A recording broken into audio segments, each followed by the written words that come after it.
Hi, welcome to the Leadership Lab. Medical coding and medical writing is a very less explored field in the pharmaceutical industry. Today, let us talk to Dr. Nishod Saxena, who can guide us more about medical coding. Dr. Saxena has completed his PhD from Central Drug Research Institute, Lucknow. He has had more than 35 years of work experience in the pharmaceutical industry. He has been associated with some of the top brands with the top leadership positions during his journey. He was the general manager, quality and regulatory affairs with Zydus and US Vitamins. He was also the vice president of quality with OmniActive. Currently, Dr. Saxena is the managing director of Pharma Knowledge Center, which is a training, development, and consultancy firm for a lot of pharmacy students across the country to make them more employable. They have several certificate courses on good manufacturing practices, clinical research, medical coding, and medical writing. Let us welcome Dr. Nishod Saxena at the Leadership Lab. Good morning, sir, and thank you so much Good for morning. joining us at the Leadership Lab. Okay. I'm sure after listening to you, the students will get a better idea of what medical coding is and how entrepreneurship in this industry works. And you have a great experience, so I'm sure they will have a lot to learn from you, and perhaps maybe follow a proper guideline and try to achieve of what all you have achieved so far, sir. So thank you so much once again. And so my first question would be, what is your current profile? Like, if you could tell us something about the Pharma Knowledge Center and what are your roles and responsibilities there? Okay. So let me introduce first my journey. I did my MSc in chemistry in 1987 from Ravi Shankar University, Raipur. Then I moved to Lucknow in Central Drug Research Institute. The students must be knowing that prestigious institution, one of its kind for the development of new drugs, to pursue my PhD program plus working on various projects of the organization.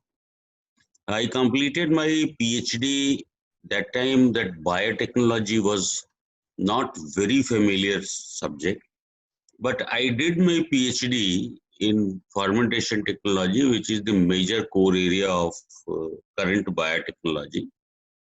I completed my PhD from Fermentation Technology Department of Central Drug Research Institute, and the degree was awarded from Lucknow University, which was also a very prestigious university, and still it is a very renowned university.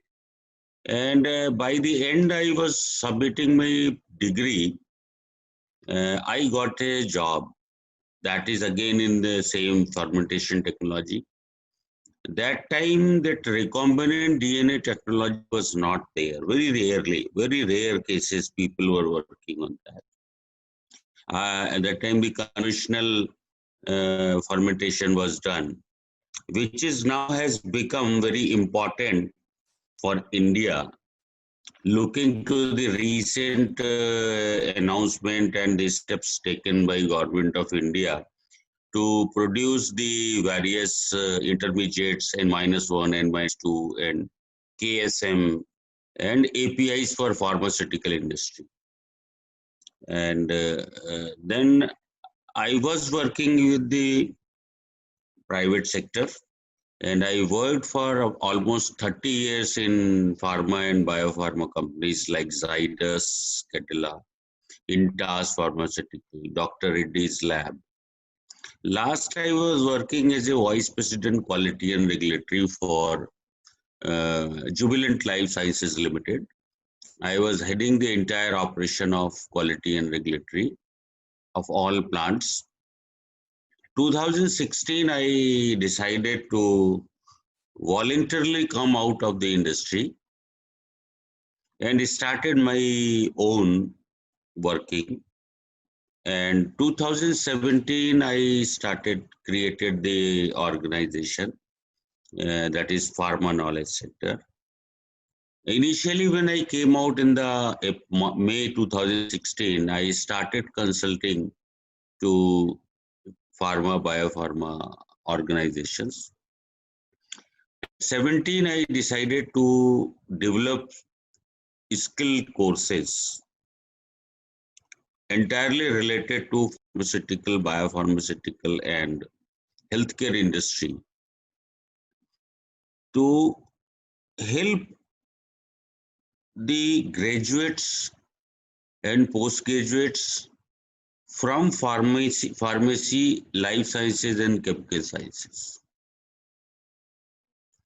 And in last 3-4 years, we have developed almost 20 courses and providing the skill development for the pharmacy, biopharmacy, biotechnology, biochemistry, microbiology, chemistry, all life sciences, chemical sciences, paramedical like BHMS, BAMS, BDS students to get a good job and build a career.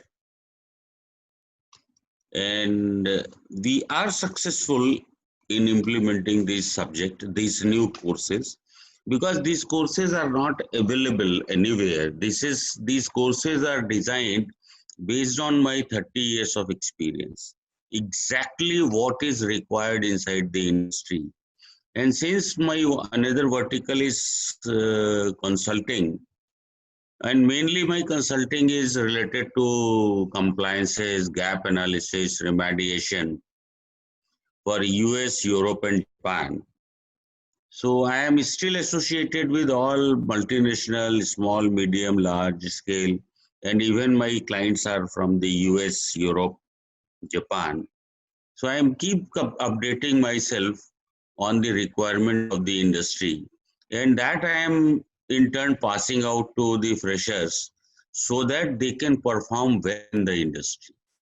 And during this period, since our training was very good, students are very good, so industry has also accepted these things, and most of the companies has tied up with us for their placements also. So we are doing placement after this training, and we are not charging for this placement. We, from the day one, we did it that we are not a recruitment company. We are a skill development organization. Right. So that is what my role, that developing the skill development courses, imparting the training with the help of my team, and getting students placed in a respectful manner and dignified job. And we guide them to how to build the career. This is what my role, and I would like to continue this in future. That's a great role, sir, and certainly helping the younger generation to grow in the pharmaceutical industry is a great thing, actually. So, and considering the difficult times that students are facing right now to get jobs, if Pharma Knowledge Center is able to provide some good jobs to the students, then that's one of the best contributions Of course, anytime we are helping these students. Absolutely. So one of your major courses is certificate courses is of medical coding. So right. If you could please tell us something more about what exactly is medical coding. Right. So very interesting question. When we were going through that, what are the industry we were doing a lot of medical research on the career opportunities for pharmacy and life sciences students. We came across this medical coding and billing requirement. Then we studied this subject. So what is happening? Let me explain in a very simple language. In India, whenever we visit to a doctor or a hospital, if we are having even the medical insurance with us, if we are not admitted for 24 hours and we are not covered with the disease or the treatment, all medical expenses in India is to be borne by the us. Looking to the healthcare system in US and Middle East and in other countries, everybody is insured for medical, whether personal medical insurance or covered by their employer or by the government. So whenever there is a disease or treatment or somebody is visiting doctor or a hospital, the expenses are borne by the medical insurance companies. So for that, what happened, there is a disparity that every doctor is writing in their own way, handwriting and the things. So insurance companies were facing a lot of problem in harmonizing the diseases and the procedures and other healthcare requirements. So doing the claim settlement is a very difficult and not equally distributed. For example, I am suffering from glaucoma or cataract. If I will go to one place of treatment, I need to pay X amount. Other place I need to pay Y amount. So that was not accepted by the insurance company. So there are two major organizations involved in that. One is the WHO has done the codification of all diseases, ICD, International Classification of Diseases, and CPT, Common Procedural Techniques. So they have developed the codes for these procedures and diseases. So currently more than 70,000 codes are already available for the diseases and procedures, which is developed by WHO. And these codes are acceptable worldwide. Internationally, they are acceptable. Then insurance company and Medicare there in US, they have fixed the dollar value against each code. So across US, for one disease or one code, dollar value is fixed. Then it is implemented. So what is happening, if somebody is suffering from one disease, he knows that he has to pay $1,500. Patient knows $1,500, insurance company knows $1,500, and the doctor or hospital knows $1,500. So this has eased the healthcare system in the US. Now in India also, Government of India is very seriously thinking to implement this thing. Middle East has already implemented this system. Government of India is in the process of implementing this thing. And if you can see the bills of multi-specialty hospitals in India, like Zydus Hospital or Apollo Hospital, they have already implemented these codes. You can check in the bills. When they generate the bill, for each item, there is a code which is a ICD or CPT code. Because it is expected to handle uniform healthcare system.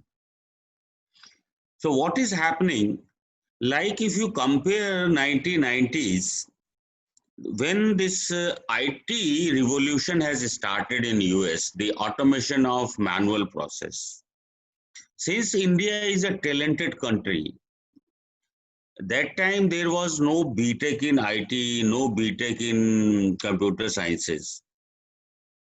Only NIIT was the institution and Aptech was the institution. Those who were imparting training, that the skill development in certain languages like Java, C++, and any student from any stream, they were taking some short-term courses from NIIT, and they are getting recruited, and now you can see the IT industry. Even I remember the 2-year NIIT course from Bangalore was considered as a BTech in information technology or computer system at that point of time. The same way, this is the time has come when we have a lot of talent from pharmacy and life sciences, young talent available. And these medical records in US health system, these prescriptions which we call, they call it medical record, which are very confidential records. They need to be converted into these codes, and then billing process, RCM, revenue management cycle, has to be completed so that the reimbursement can be done by the insurance companies. Without this cycle of coding and RCM, doctors or hospitals will not get the payments. So getting them coded and doing the RCM all medical records are coming in India now. Many multinationals has already opened their offices, especially in Ahmedabad, and you can find in Mumbai also, Pune also, Chennai also, and then Kochi also, Bangalore also, but maximum concentration is in Ahmedabad because of the reason that the maximum people have been migrated from Gujarat and they are doctors. And they have found out their roots in Gujarat, Ahmedabad, and they have promoted this medical coding and billing companies in Gujarat, especially in Ahmedabad. So the doctors or the hospitals, they are sending their everyday medical record for coding and RCM cycle to India. And our talented boys and girls, those who have acquired the degrees in pharmacy or life sciences, whether B.Pharm, M.Pharm, B.Tech, M.Tech, BSc, MSc, if they are acquiring the skill set of that medical coding and billing, they are getting hired in these companies for this job is done on daily basis. You can just imagine what is the volume of work is coming from US and Middle East right now.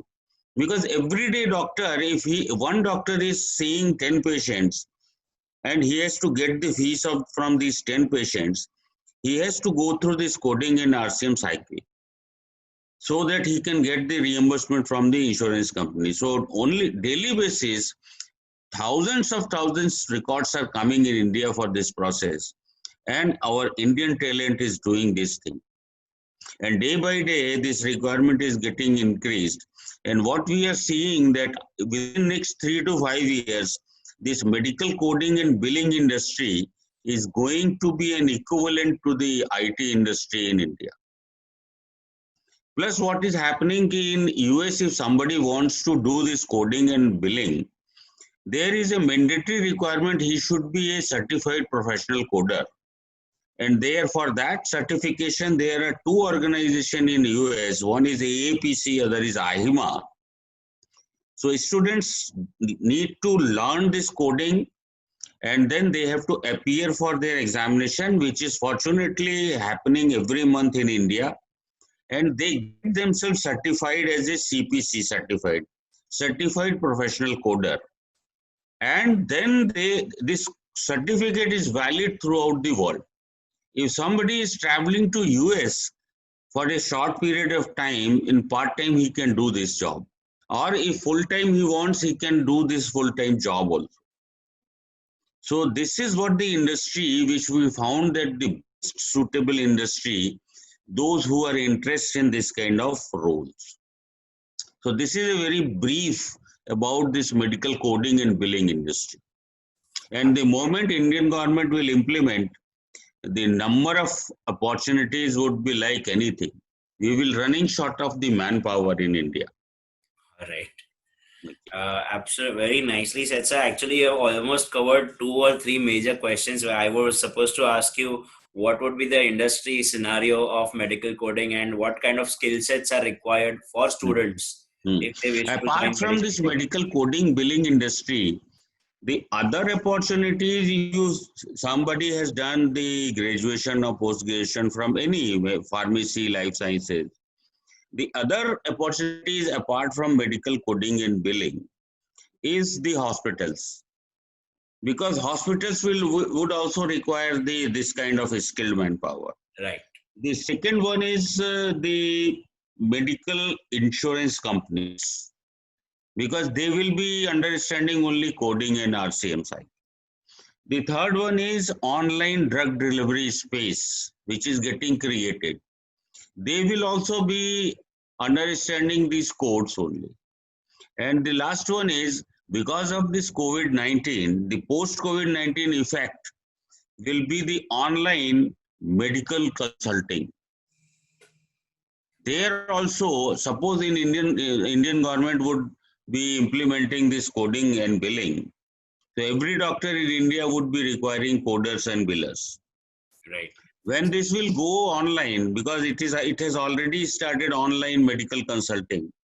So every hospital or every individual doctor would need to have this medical coder. So a lot of new opportunities has come out, and I will say that this COVID-19, yes, of course, this is a very bad thing, but we have to see what are the opportunities, how we can convert the crisis into opportunity. Absolutely. So these are the other industries which will be requiring medical coders and billers in coming next 3 to 5 years. Absolutely. Thank you so much, sir, for this information. I'm sure the students are now more aware of what exactly medical coding is and what are the different profiles that are available for them, and perhaps they can even take it as their full-time careers in the future. Right. In this medical coding companies, if there is any specific hierarchy that most companies follow, like what are the kind of vertical and horizontal growth prospects available for the students? If you see right now in India, that CPC certification is not compulsory. If one student wishes to enter into this industry, and the most current is the medical coding billing organizations, he can acquire the skills of this ICD-10, CPT, and HCPC, because these all are running on US-based healthcare system. So he can start as a coder or biller, because he has to learn a lot on the cases or medical records. So initially he will be on training for 3 to 6 months, hands-on training. And in between, he qualifies CPC certification, which we are advising to our students. So in comparison to other industry, his at-par salary is almost 20 to 40% higher than the contemporary other industries. Then what happens, based on the interest of the individual, for example, somebody is interested in orthopedic, other is interested in gynecology, and other is interested in pediatric, or in the company where he is working, that company has tied up a pediatric hospital in the US. There are specialization courses on these individual subjects. If he makes this, the other certification, higher level certification, either from AHIMA or AAPC, he will get a regular promotions and increments like US companies, because he is specialized in a particular domain. So growth is phenomenal growth, even vertical and horizontal both.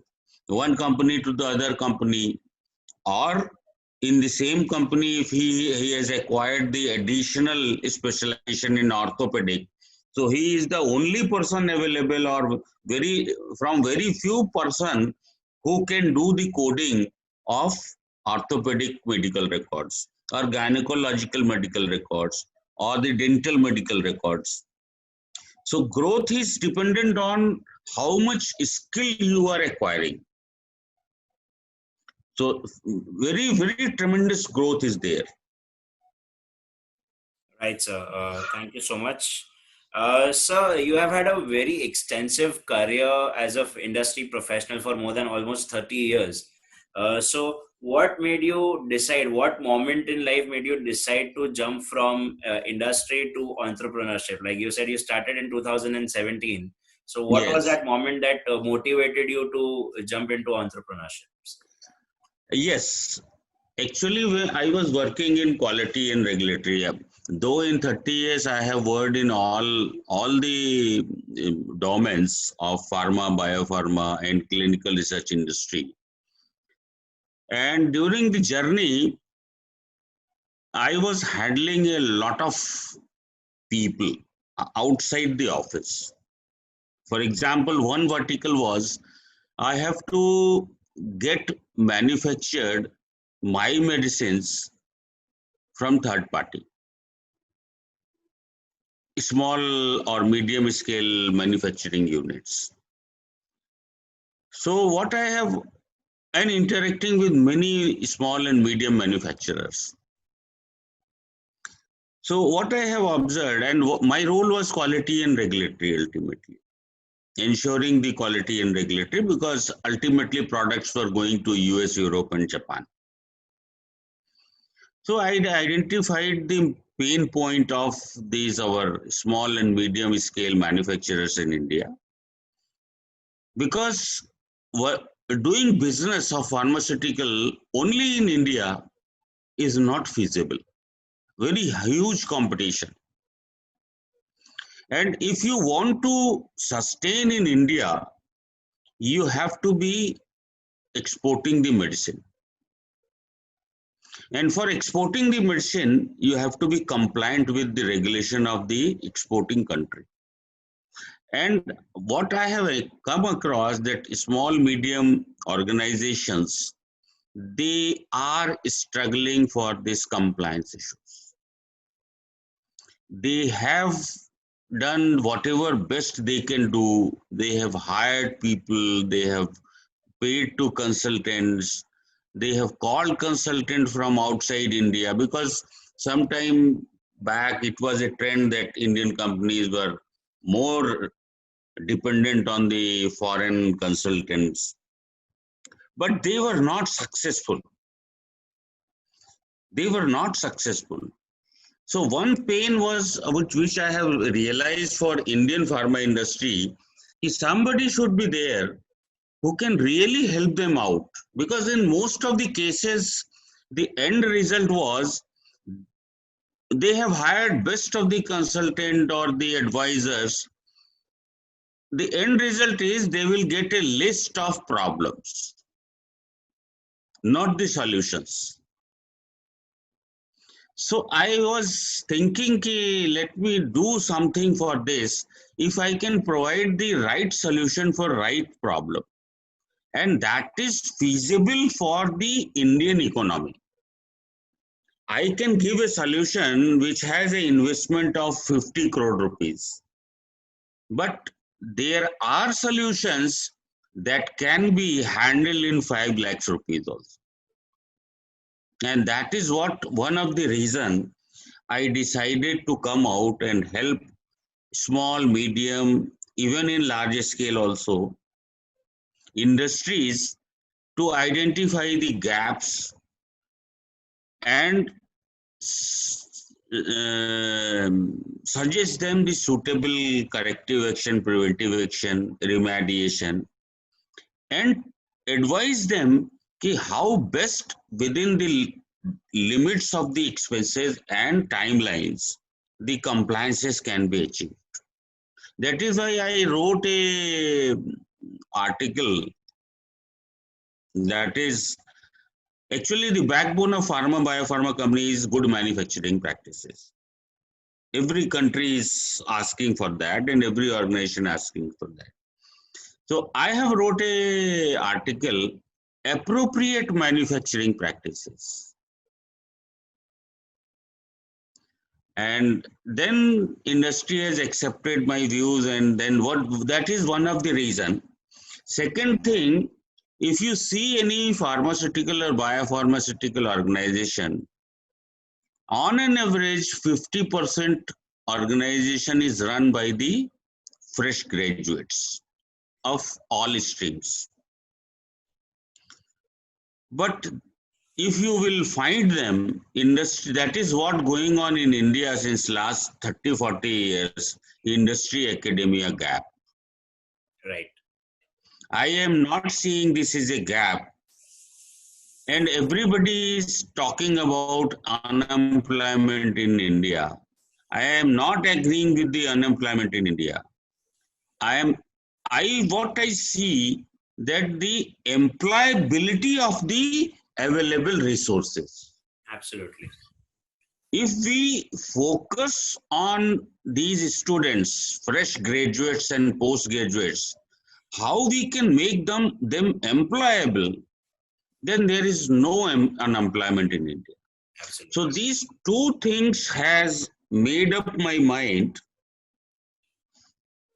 were major catalysts to come out from the industry and do something to help industry and academia and ultimately the students. And that is what I did in April 2016. I came out without having any assignment in my hand. And for coming out, one thing I have to do is, I was working, all around I was working. My bread and butter is my job. The only fear I was having is every employed person is having one thing, that on the last day of month, he gets a SMS. If you come out of that SMS, the fear of that SMS, you can take that bold step. So it took around 6 months time for me to get out of that fear of that last day evening SMS from your bank account.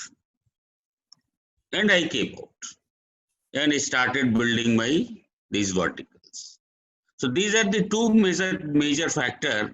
I came out voluntarily from industry and started my own.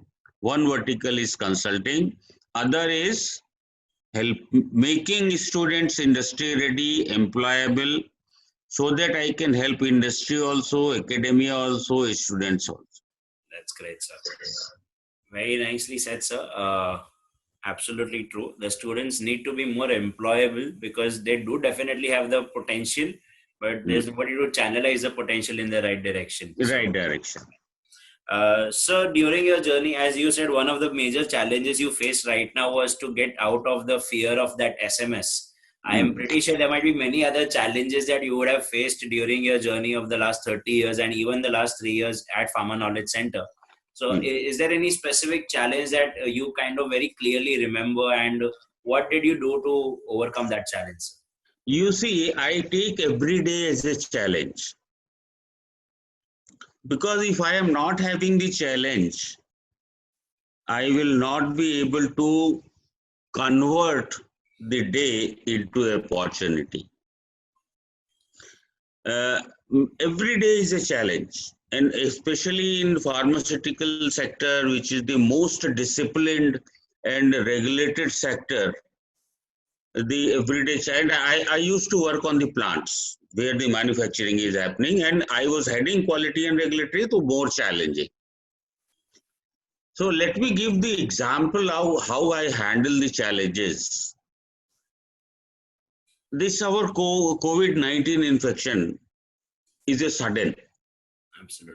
All of a sudden, 22nd night, 8 p.m., we got tomorrow is a lockdown. And that has continued for next 3 months time. And after that also, you don't know when you will come out, whether you will be able to return back to your normal life or you have to adopt to new normal life. Right.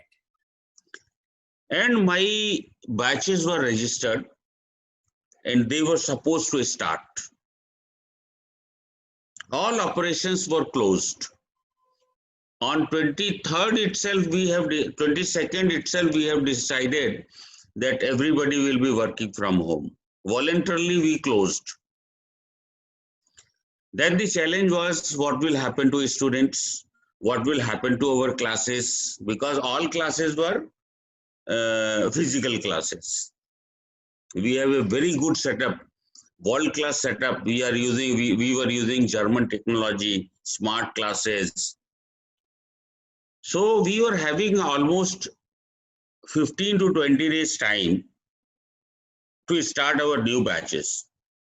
And we are running parallel batches of medical coding, clinical research, good manufacturing practices, pharmacovigilance. I told you that we have 20 courses on board. So what we have done, immediately I have decided that we will not close the batches. We will not stop the batches. The alternative is adopting the change. So we immediately, as a teamwork, we converted all our courses on online courses. Adopted the best of the technologies we can use to deliver the courses, interact with the students. Developed everything, platforms, classrooms, sharing of documents, evaluation, entire process we made it digital within 10-15 days time. And we started our classes on the date and time we have fixed. Convinced the students and parents, because that was also a challenge. Because if you see, the major challenge in everybody's life is change management, changing the mindset. So it took a lot of hard work from entire team to convince the students, their parents, yes, the online classes will be much better than the offline classes. So this is what the challenge recently I have faced, and I came out, and now my classes are running much better, much effectively, because one of the major advantage we got out of it, in physical classroom, one lecture is gone, that is gone. But in this, if some student for any reason miss the class, he can go to the recorded video. As many times he want to do the recorded video, he want to watch. So this is what the challenge I can explain. Every challenge I take as an opportunity and try to do that. Yes, it should be much better than the past one. And second thing is the same thing, change management. What I come across every day, every time, small, medium, and large scale when it comes for the compliance. Industry also, when there is a change management, there is a set mindset. Adopting to change management is the major challenge for industry also. Absolutely, yes. Very true, sir. Thank you so much for this. The word change management is something that our students should be noting down as well. And my next question would be something similar to this. So you have worked in so many different domains across the pharma industry and life sciences. So every time you would have had to adapt to a new standard operating procedures. So Right. Are there any specific ethics or principles that you have specifically followed throughout these 30 years or more than that who have helped you to reach to this particular level of professionalism, sir? Yes. People define many ethics, and everybody is having its own definition of ethics. What I have followed throughout my life and in the rest of the life, that is, if you take this word from dictionary, it is called integrity. But my definition of integrity is slightly different. I have defined integrity as when I am working, that is correctly, when there is no one watching me. Working correctly when no one is watching me is the integrity. And this definition gives you the other ethics also, like you are transparent, you are honest, you are true. So if you follow that you are working correct when there is no one watching you, that gives you the entire ethics of the world. Working correctly when no one is watching you. Absolutely. Very nicely said, sir. Very true. Plus, and, along with that, you have to be adaptive for change. I am always changing myself. For example, during this COVID-19 period, and marketing was also stopped. Yes. So I have to do creatives. And I am not well versed with this Photoshop or all these things. And I have to do social digital marketing also. I am not well versed with the digital marketing. What I did, I learned making creatives from my daughter Okay. and my son. How to make movies, I learned from my son.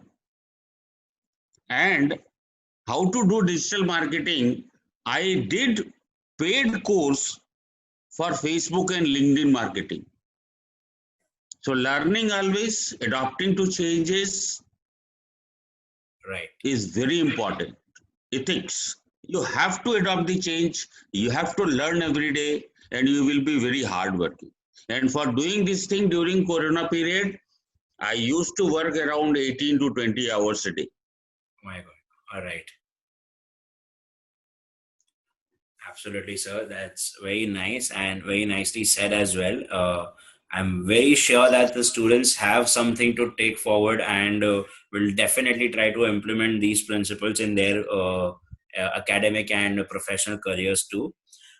Sir, if you are into reading books, would you like to suggest one or two books for self-development of the students? You see, I am also having interest on reading, but I don't read specific books. Okay. Whatever comes to me in the morning, 4 o'clock, the moment I open my Yahoo, I get a lot of material for reading. So I read everything. Then whatever is to be accepted, otherwise go let it go. Right. Plus traveling. Traveling is the best way to make you mature. So read everything and travel a lot. Apart from that, the most important part for me is follow people. Follow people, those who are working very objectively and making their plans. What are the processes they are following to implement and taking that assignment up to the end. Right. Otherwise, what will happen if you see common person,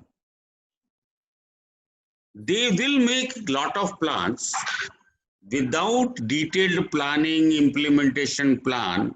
They will start and never reach to the end. The plans or the assignments are not completed, or they are procrastinated. So I very carefully follow some people. I can give the examples also, like I very carefully follow our Prime Minister Narendra Modi ji. I very carefully follow Amitabh Bachchan. I very carefully follow, I was following Arun Jaitley. I very carefully following the Sundar Pichai and Satyam Nadella. And I am very carefully following our security advisor, Ajit Doval. Those who are really thinking objectively, making plans, detailing, implementing, and concluding.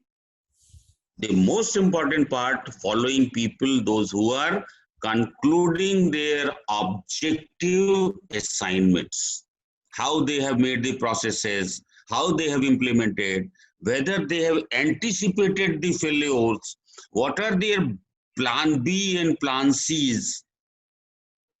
That is what very important. And yes, reading and traveling is of course a daily life routine, but I am not any one or two books. All right. This what is my way of working. Absolutely. Very nicely said, sir. And sir, lastly, would you like to share any message with the students, whoever is going to watch this in the future, and the students who have joined us for the meeting right now? The very good question. I am doing a lot of webinars, and they are complimentary webinars for students. Yesterday itself was a webinar, 3 hours webinar. Oh. So for every student, I give a message in my every webinar. And I ask a question to our student, can they remember the most important event happened in their life when they were 3 or 4 years old? The event was,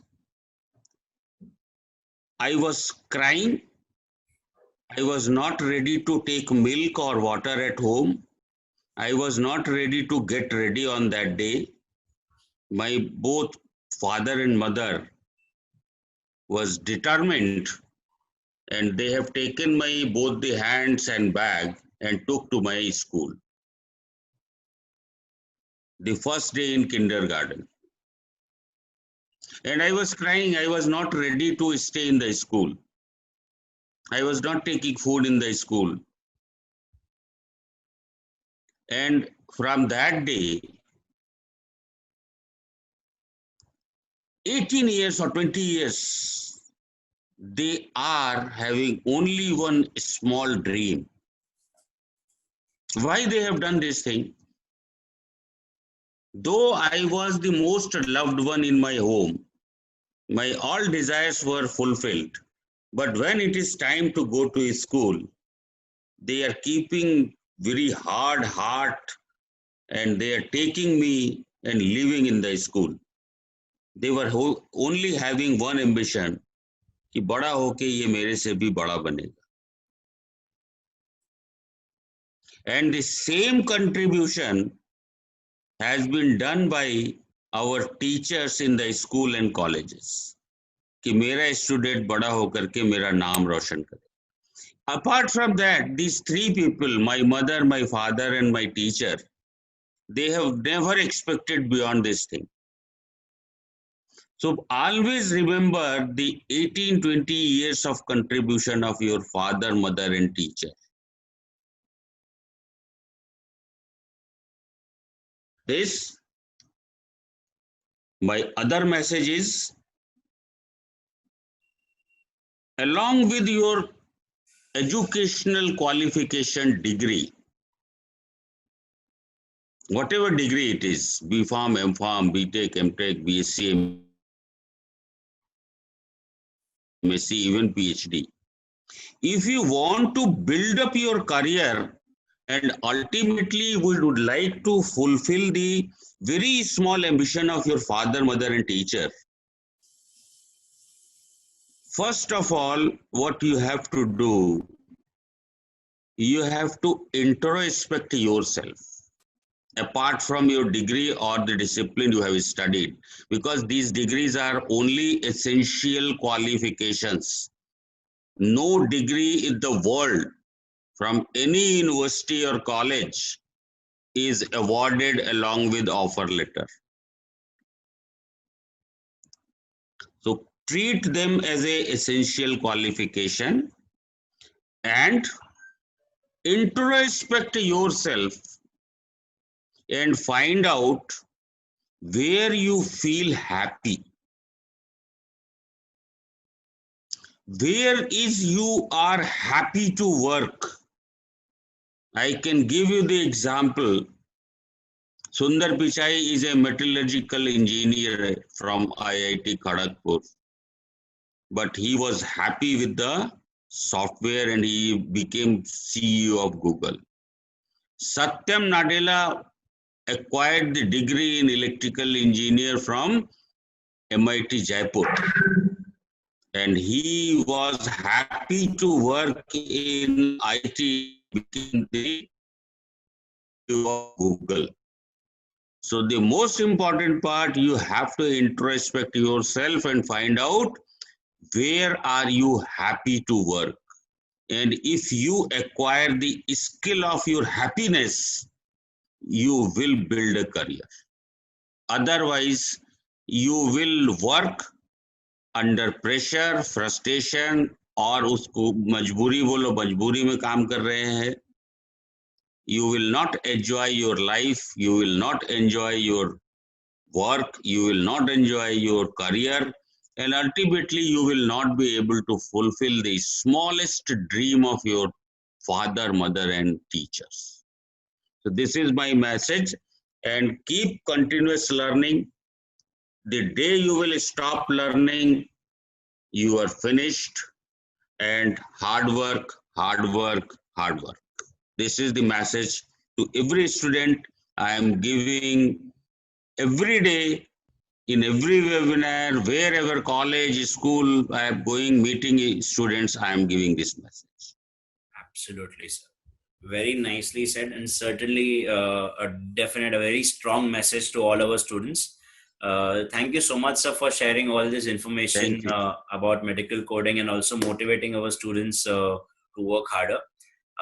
I would now invite our students who have joined us for the meeting to ask you some few questions with your permission, sir. Yes, sure. Manasvi, if you would like to ask your question, please. Yes, sir. Hello, sir. So hello, good morning. Good morning, sir. So can you tell about DRG coding? What is DRG coding? That is diagnosis related group coding.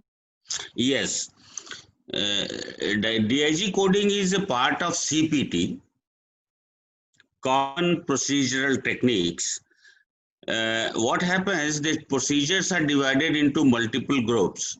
One group is the procedure where surgeries are happening. The other group is where the diagnosis is happening. When we go to doctor prescribes us that you go for the blood test or glucose test or whatever test. So the codes developed by WHO for diagnosis, they fall under this DIG coding. And when the medical record is coded, these codes are placed against each and every diagnosis. Thank you, Manasvi. Next, we have Mayur. If you could please ask your question. Hello, sir. Hello, good morning. Good morning, sir. Sir, I have to ask that from this talk, I believe that there is a very bright future in medical coding. Yes. So, except certification, what are other skills required for medical coder?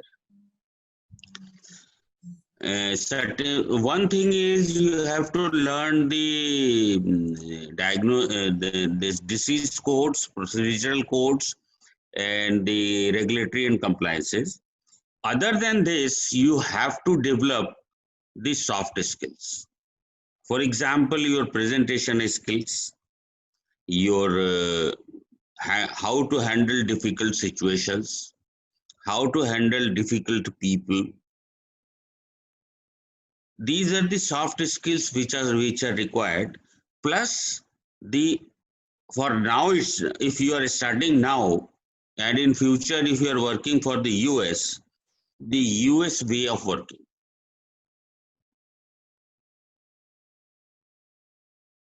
Because they are very transparent in working. Yes. Okay, sir. Thank you. Thank you very much. Next, we have Priyal. If you would like to ask your question. Hello, sir. Hello, good morning. Actually, about the soft skill thing, do we have to interact with all the international companies or medical doctors or etc. people for the coding purpose? Yes, you have to interact with your clients located at US, insurance companies located in US, doctors located in US, patients located in US, so that you can do right coding and put the right dollar amount so that nobody is in loss. So most of the time your interaction with the patients, doctors, insurance people located in US right now, or the country for which coding is happening. That is one of the major criteria, and you will get trained how to interact. And sometimes what happens, that the big MNCs, those who have started here, they will train you on the extent of your talking in the same from where they are getting the business. For example, the British accent or the US accent, you will get extra training on that also. Sonali, if you would like to ask your question. Hello, sir. Good morning. Good morning.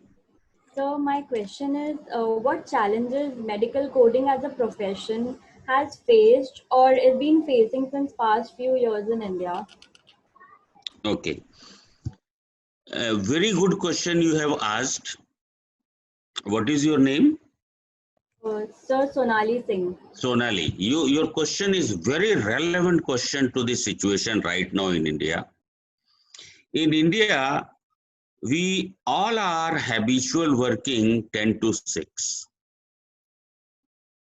And the maximum business is coming right now from US. The way maximum business for IT industry is coming from US. So if you see in IT industry, when freshers are entering, they need to work on night shifts, which are the working shift in the US. So what challenge is, major challenge we are facing, or medical industry is facing, that mentally we are not prepared to work according to US timings, which that challenge IT industry is able to remove. So that is the major challenge this industry is facing. And I am sure when the compensations and the facilities, work culture is excellent work culture. I am telling you the fact, you will not get that work culture even in the biggest Indian multinationals. Offices are like Facebook offices. The people interacting with each other are excellent. The facilities provided in the office are the excellent. The only challenge this industry is facing, the working times, because they are working, the most of the work is happening or the interaction is happening when here in India it is night. So night shift working of us is a challenge, which I am sure like IT industry, this will also go away. Otherwise, there is no challenge. You will get a lot of help, support, coordination among the teams there, because it is a completely US culture. Anything else? Thank you so much, sir. Thank you very much. Thank you, Sonali, and thank you all the students. Thank you, sir, as well for joining us. Once again, I would take this opportunity to thank you on behalf of my entire team of PharmaCAD and all the students to share so much information with us and thank you very much. Thank you to you and all the students. Best of luck. Thank you for watching the Leadership Lab. If you have any questions for our speakers or any suggestions for us, you can email to us on pharmacad.mumbai@gmail.com, and the title of the email should be the Leadership Lab. And we shall try to send your questions to the speakers and get the answers at the earliest. Thank you so much for supporting. Keep watching. Take care.